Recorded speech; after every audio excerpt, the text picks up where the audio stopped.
Baka nagtataka ka kung bakit kami nandito. Di naman kami mga artista. Ako nga pala si Joffrey, simpleng tao lang na lumalaban ng patas. Kahit na nga maulan, ay tumuloy pa rin kami. Akala ko nga late na kami, kaya nagmamadali na kami naglalakad dito. Papunta nga kami ngayon sa studio ng TV5. Dahil inimbitahan pala kaming dalawa ni Sir Kenji na interview sa Good Morning Kapatid. Nakarating na nga kami sa building ng TV5. First time kong ayusan sa mga ganito. Feel ko nga na parang artista na ako. Sinasabi na nga sa amin dito ni Sir Christian yung mga possible na itatanong sa amin ni Miss Dimple. At ito na nga, pinapasok na kami sa studio. Sa mga oras na ito, ramdam ko na nga yung kaba. Dahil unang bisis ko pala itong gagawin. Kita na nga sa isyora ko dito na kinakabahan na ako. Pangiti-ngiti na lang ako pero kinakabahan ako. Inaaliw na nga lang kami ni Sir Christian dito pang tanggal ng kaba. Hindi pa rin kami makapaniwala na ma-TV kami, TV5 pa. Pinaupo na nga kami dito ni Sir Kenji. Maya-maya lang ay nag-uumpisa na. Parehas na nga pala kaming kinakabahan dito dahil hindi naman kami sanay sa ganito.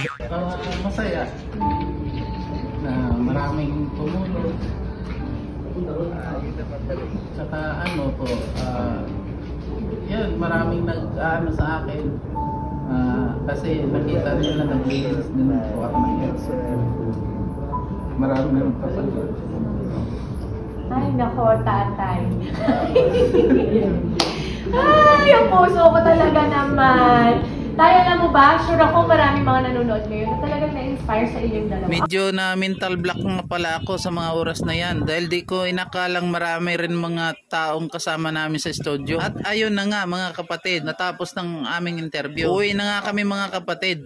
Gusto ko nga lang magpasalamat sa TV5 sa opportunity na binigay nila upang maipabahagi namin sa lahat ng istorya na ginawa ni Sir Kenji. Maraming salamat rin sa lahat ng nag-share na na-inspired sa kwento namin tungkol sa akin at sa anak ko. Maraming salamat Sir Kenji. Lubos-lubos rin ang papasalamat ko sa ama. Kung hindi dahil sa kanya ay hindi ito lahat mangyayari. Maraming salamat rin sa mga tumutulong sa bunso naming anak. Sa Ka-Business Official, mag-subscribe kayo. Kay Boss A, Ma'am Beth, sa Hands of God, follow nyo po sila. Sa Chochi Foundation, kay Ma'am Eva and Sir Jason, kay Sir Richard Tan, at sa aming mabuting Mayor Alang Malapitan. At lalong-lalo na kay Juna at Kuya John. Maraming salamat sa walang sawang pagsuporta kay Laika mula umpisa. Yun lang mga kapatid. See you on next vlog.